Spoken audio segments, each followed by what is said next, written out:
أعوذ بالله من الشيطان الرجيم بسم الله الرحمن الرحيم وأنفقوا في سبيل الله ولا تلقوا بأيديكم إلى التهلكة وأحسنوا إن الله يحب المحسنين وأتموا الحج والعمرة لله فإن أحسرتم فما استيسر من الهدي ولا تحلقوا رؤوسكم حتى يبلغ الهدي محله فمن كان منكم مريضا أو به أذى من رأسه ففدية من صيام أو صدقة أو نسك فإذا أمنتم فمن تمتع بالعمرة إلى الحج فما استيسر من الهدي فمن لم يجد فصيام ثلاثة أيام في الحج وسبعة إذا رجعتم تلك عشرة كاملة ذلك لمن لم يكن أهله حاضر المسجد الحرام واتقوا الله واعلموا أن الله شديد العقاب۔ سب سے پہلے اس سے ہماری یہ بات ہوئی تھی کہ حج کرنا ہے یا عمرہ کرنا ہے، اگر وہاں آپ لوگوں کو مشرکین مکہ یا ان کے ساتھ واسطہ پڑ جائے اور قتال کرنا پڑ جائے اور تم نے حدود حرم یا مسجد حرام کے اندر اس کی وجہ سے یا جو حرمت والے مہینے اس کی وجہ سے وہ جو حرمت والے مہینے میں اگر وہ تم سے جنگ کریں گے، لڑائی کرتے ہیں، تم نے ان کا جواب دینا، ان کا پورا قصاص لینا ہے، پورا بدلہ لینا ہے۔ اور ساتھ فرمایا کہ اگر جنگ کرنی ہے تو تم نے جہاد بالمال، جہاد بالنفس، یہ دونوں کے ساتھ ہوتا ہے۔ اور اللہ تعالیٰ یہ بتا رہے ہیں کہ خرچ کرو، اپنے مالوں میں سے خرچ کرو، کہ تم نے جو اس میں خرچ، اس میں جہاد کی ضرورت ہوتی ہے، باقی چیزوں کی ضرورت ہوتی ہے، اور یعنی جو جنگ کے لیے جو چیزیں ساز و سامان کی ضرورت ہوتی ہے تو اس کے لیے اللہ تعالیٰ یہ ہمیں بتا رہے ہیں کہ تم نے خرچ کرنا ہے اللہ تعالیٰ کے راستے میں۔ اپنے ہاتھوں کو، اپنے آپ کو ہلاکت میں نہ ڈالو۔ اگر تمہیں آرام ہو گیا، مطمئن ہو گئے ہو، بھائی ایک صحابی کہتے ہیں اب مطمئن ہو گئے، ہم نے بہت سارے علاقے فتح کر لی ہیں، اب اسلام کا بول بالا ہو گیا تو ہمیں جانا چاہیے، اپنے مالوں پہ، اپنے احوال کا خود تہیا کرنا چاہیے۔ تو اللہ تعالیٰ کہہ رہے ہیں اگر تم نے جنگ چھوڑ دی، اگر جہاد چھوڑ دیا، اللہ تعالیٰ کے کلمے کو اس زمین کے اوپر بلند کرنا چھوڑ دیا، یہ ظالم پھر اٹھ جائیں گے، پھر اپنے آپ کو تم نے ہلاکت میں ڈالنا ہے کہ اللہ کا پورا دین اس میں ہو، یہ اللہ تعالیٰ کہہ رہے ہیں۔ اور اس میں تم نے خرچ بھی کرنا ہے اللہ تعالیٰ کے راستے میں، اپنے آپ کو ہلاکت میں نہیں ڈالنا، آپ پوری تیاری ہر وقت قائم رکھنی ہے۔ اور وَأَحْسِنُوا، اتنا اچھا کرنا ہے کہ زیادہ، یعنی ایک برابر کا ہوتا ہے، برابر نہیں، آگے بڑھنا اور ایک دوسرے سے مقابلے، فَاسْتَبِقُوا الْخَيْرَاتِ، نیکیوں میں آگے بڑھنا ہے، خیرات کرنے میں آگے بڑھنا ہے، جنگ کے لیے تیاری کرنی ہے۔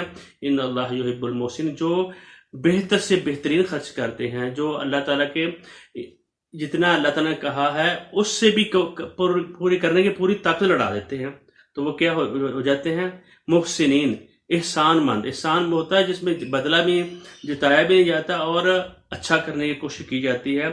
اور کل میں نے حدیث بھی بنائی جس حدیث کو ام السنہ کہا جاتا ہے، یہ حدیثوں میں سے بہترین جو حدیثوں کی ہے، حدیث جبریل اس کو کہتے ہیں۔ اس میں سے حضرت جبریل نے کہا، ایمان کے متعلق بھی پوچھا، باقی چیزوں کے متعلق بھی پوچھا، پھر احسان کے متعلق پوچھا۔ محسنین جیسے اب ہم بولتے ہیں نا، تو کہا گیا ان تعبد اللہ کا انک تراہ، کہ تم اس طرح کا عبادت کرو، اس طرح کا اللہ کے حکموں کو بجا لو کہ جیسا کہ تم اللہ تعالیٰ کو دیکھ رہے ہو۔ ہر عمل، ہر کام، ہر ہماری جو سانس ہے، ہمارے دماغوں میں جو سوچ ہے اور عبادت اللہ تعالیٰ کی، اس کے حکموں کو اس طرح بجا لانا جس طرح کو ہمیں دیکھ رہا ہے ہر وقت۔ کوئی بھی کام کرے، یہ ضروری نہیں ہے باقی بات سے نماز کا، اجا روزے کا، کوئی بھی عمل ہم زندگی میں کر رہے ہیں، کسی معاملات طے کر رہے ہیں، اپنے معاشرتی، سیاسی، دوسرے جتنے معاملات ہیں، اپنے کاروبار میں، بزنس میں، عزیزوں رشتہ داروں میں سے جس کے ساتھ یہ معاملات طے کر رہے ہیں وہ عبادت ہے۔ اس طرح دیکھنا، ہر کام کرنا ہے جیسے کہ اللہ تم کو دیکھ رہے ہیں۔ فَإِن تَكُن تَرَاهُ، اگر تمہیں ایسا تصور نہیں آتا، فَإِنَّهُ يَرَاكَ، یہ ہر وقت دیکھنا، وہ مجھے تو لازماً دیکھ رہا ہے۔ ابھی یہ بات آ رہی ہے، وہ تو بتا دی حج کے متعلق۔ اب حج کے متعلق جو پہلے کفار تھے جب مشرکین تھے انہوں نے دین ابراہیم کو بدل کر رکھ دیا تھا، اور ہم نے دعا کی تھی، اللہ حضرت ابراہیم علیہ السلام نے دعا کی تھی، اے اللہ ہم میں ایک رسول بھیج جو ان کی کتابیں پڑھے اور ان کے آیات تیری پڑھ پڑھ کر سنائے، ان کو پاکیزہ کرے اور کتاب اور حکمت کی تعلیم دے۔ اور انہوں نے اس دین کو، اس حکمت کو، حضرت ابراہیم علیہ السلام کے دین کو جس پر ہم میں حضرت محمد رسول اللہ صلی اللہ علیہ وآلہ وسلم بھی اسی پر ہیں اور اسی کو زندہ کیا ہوا ہے، تو اس حج کی شکل کو انہوں نے بگاڑ دیا۔ تو اپنی مرضی سے جو 3 مہینے انہوں نے رکھ لیے تھے، ذوالقعدہ، ذوالحجہ اور محرم، انہوں نے اس کو حج کے لیے خاص کر دیا تھا اور رجب کو عمرے کے لیے، بھئی الگ الگ آئیں۔ اور اللہ تعالیٰ اب ہمیں ان آیات میں بتا رہے ہیں کہ تم نے کیا کرنا ہے، ساری دنیا تم وہاں تو نہیں رہ رہی نا، ساری مسلمانوں، یہ قرآن پاک جو ہدایت ہے یہ تو ساری کائنات کے لوگوں کے لیے ہے، سارے مسلمانوں کے لیے ہے، تمام مسلم ممالک کے لیے ہے، جتنے بھی یہاں مومنین رہتے ہیں، حج کرنے والے رہتے ہیں۔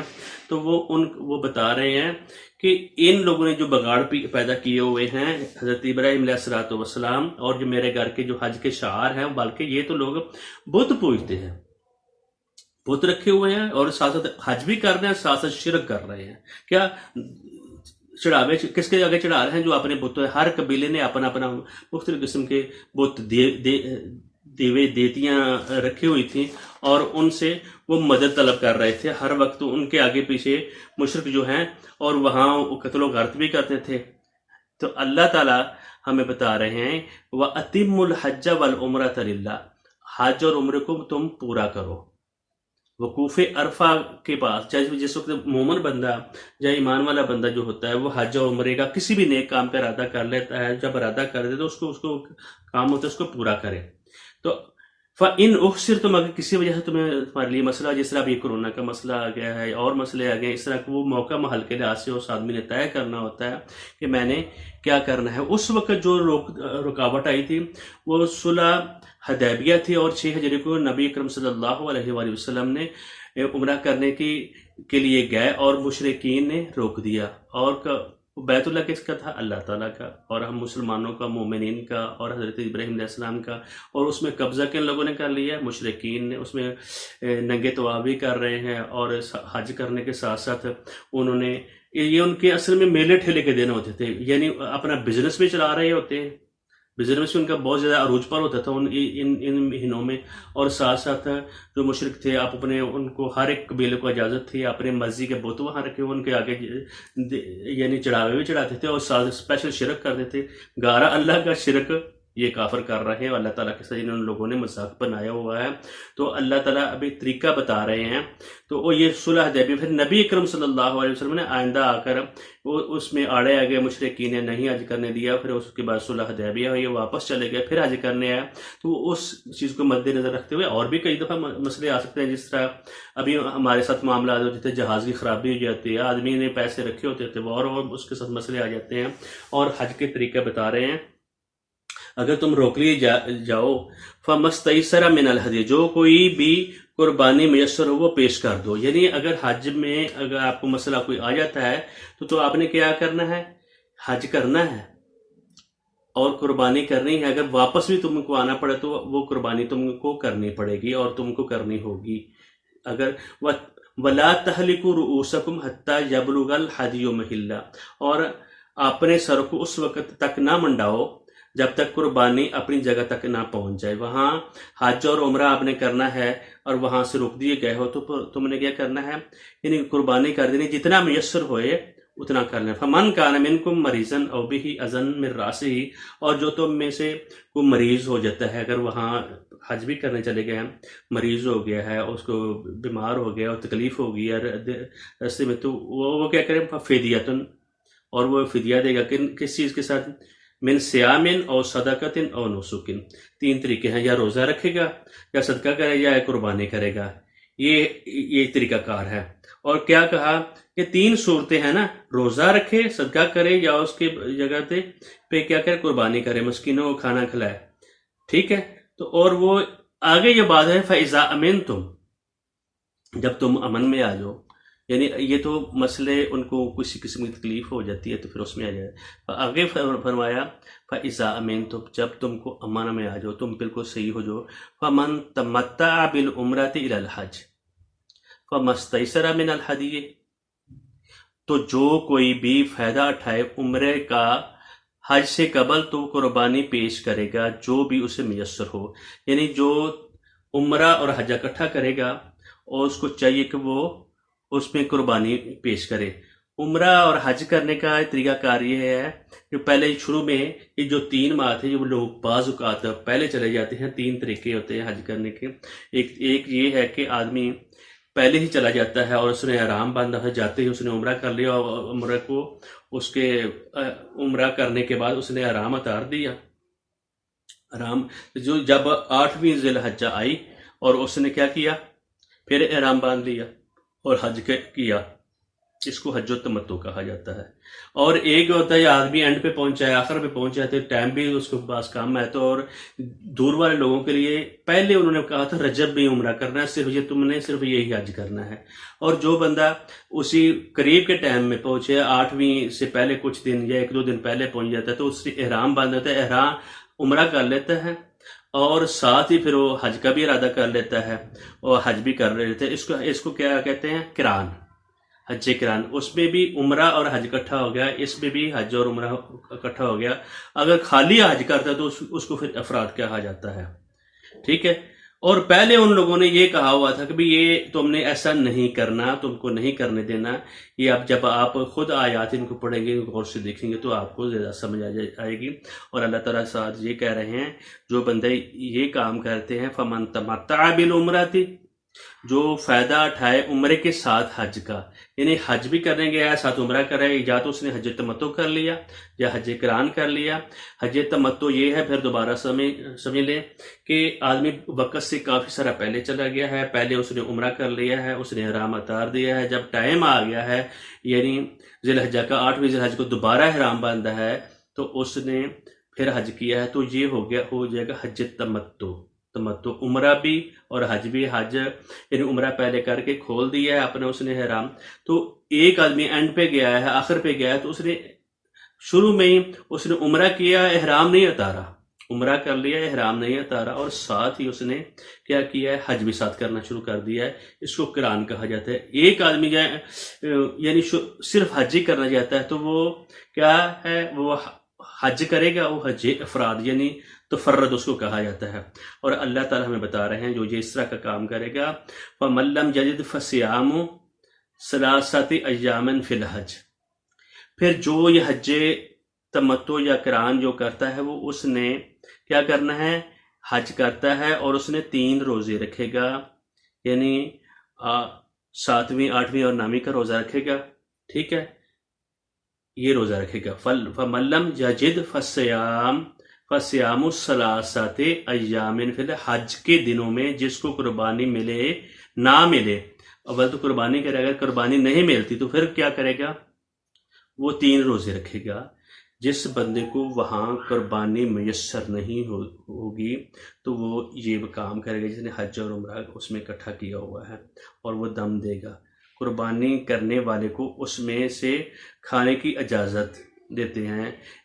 بعض ائمہ کے لیے مطلب اس قسم کے جب آپ پڑھیں گے تو حضرت امام ابو حنیفہ کا مسئلہ اور شافعی کا اور ان کا اب تھوڑا اختلاف ہے، وہ اختلاف والی بات ہے.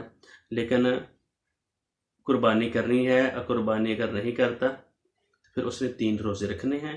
اور جب واپس آئے گا اپنے گھروں کو، وہ یہ ہوں گے، یہ باہر والے لوگوں کے لیے جو وہاں مسجد میں ہیں، حرم میں ہیں، ان کے لیے یہ بات نہیں ہے. فَمَن لَّمْ يَجِدْ فَصِيَامُ جو نہیں پائے گا کیا، قربانی. پہلے اوپر آیا نا فَمَن تَمَتَّعَ بِالْعُمْرَةِ إِلَى الْحَجِّ جو حج اور عمرہ اکٹھا کرے گا جس کو میسر ہو من الحدی قربانی میں سے، تو وہ کیا کرے گا، قربانی کرے. جو اس کو قربانی نہیں ملتی، بہت رش ہے، بہت زیادہ لوگ ہیں، قربانی نہیں کر سکا، اس کے لیے اگر مسئلہ آ گیا ہے تو کیا کرے گا، فَصِيَامُ ثَلَاثَةٍ أَيَّامٍ فِي الْحَجِّ حج کے دنوں میں 3 روزے رکھے گا، 7ویں 8ویں نامی اور 10ویں یوم عرفہ ہے، وہ عید کا دن ہے، اس دن روزہ وہ نہیں رکھ سکتا۔ وَسَبْعَةٌ إِذَا رَجَعْتُمْ، جب تم اپنے وطن واپس آ جاؤ، جب تم واپس لوٹ آؤ اپنے گھروں کو آ جاؤ تو 7 روزے پھر رکھے گا۔ پھر کیا گیا ہے؟ تِلْكَ عَشَرَةٌ کاملہ، یہ ہو جائیں گے 10 روزے۔ ذَلِكَ لِمَن لَّمْ يَكُنْ أَهْلُهُ حَاضِرِ الْمَسْجِدِ الْحَرَامِ، یہ ان لوگوں کے لیے ہے جو مسجد حرم میں نہیں رہتے، جو دور سے آتے ہیں، دور دراز کے علاقوں میں سے آتے ہیں، اپنے اہل و یار اس کے وہاں نہیں ہے، وہ حدود حرم سے باہر رہنے والے ہیں۔ تو اللہ تعالیٰ جب ہمیں واتقوا اللہ اور کہا جا رہا ہے اللہ سے ڈرو، اللہ کا تقوی اختیار کرو، وَاعْلَمُوا أَنَّ اللَّهَ شَدِيدُ الْعِقَابِ، اللہ تعالیٰ بڑا سخت ہے بدلہ لینے والے۔ پہلے اللہ رب العزت نے ہمیں بتایا کہ تم نے جو روزے رکھنے ہیں وہ بھی تقوی کے لیے تم نے رکھنے ہیں، اور اس کے بعد اللہ رب العزت نے اور بھی ہمیں مسائل بتائے، انفاق کے متعلق بتایا، قتال کے متعلق بتایا، ہر ایک میں جگہ پہ تقوی اختیار کرنے۔ جب شروع میں ہم نے پڑھا کتاب کو تو اس میں بھی کہا یہ کتاب، اس میں سے ہدایت وہ لوگ پائیں گے جو تقوی اختیار کرتے ہیں، دوسرے سے ہدایت کیا پائے، لیکن کتاب تو ساری کائنات کے لوگوں کے لیے، سب لوگوں کے لیے ہے، تو وہ اس کو پڑھتے وہ بھی پڑھیں گے، لیکن اس میں ہدایت، اس سے فائدہ کون اٹھائیں گے؟ جو متقی ہوں گے۔ اور اللہ تعالیٰ یہاں بھی کہہ رہے ہیں اگر تم لوگوں نے لڑائی نہیں کرنی، اگر یہ تم لڑائی کریں گے، جھگڑا کریں گے، قتال کریں گے، تم نے ان سے بدلہ لینا ہے، اور تم نے حج بھی صحیح طریقے سے کرنا ہے، جو طریقہ میں نے آپ کو بتایا ہے اس میں شرک نہیں کرنا اور شکار نہیں کرنا، جو طریقہ نبی اکرم صلی اللہ علیہ وسلم نے بتایا، حج تمتع، حج قران اور افراد کا بھی بتایا گیا ہے، اور اس کے ساتھ کیا کرنا ہے، اور ساتھ اللہ تعالیٰ کہہ رہے ہیں یہ سارے کا سارا تم نے تقوی اختیار کرنا۔ اس پہ روزے، حج میں روزہ بھی آ گیا، مشقت بھی آ گیا، سفر بھی آ گیا، اور یعنی اپنے آدمی وہ کپڑے احرام کی حالت میں ہوتا ہے، فقیری کی حالت میں ہوتا ہے، یہ ساری چیزیں ہوتی ہیں۔ وَاعْلَمُوا، اور اللہ تعالیٰ کہہ رہے ہیں ان اللہ شدید العقاب، اللہ تعالیٰ سخت سزا دینے والے ہیں، سخت بدلہ لینے والے ہیں۔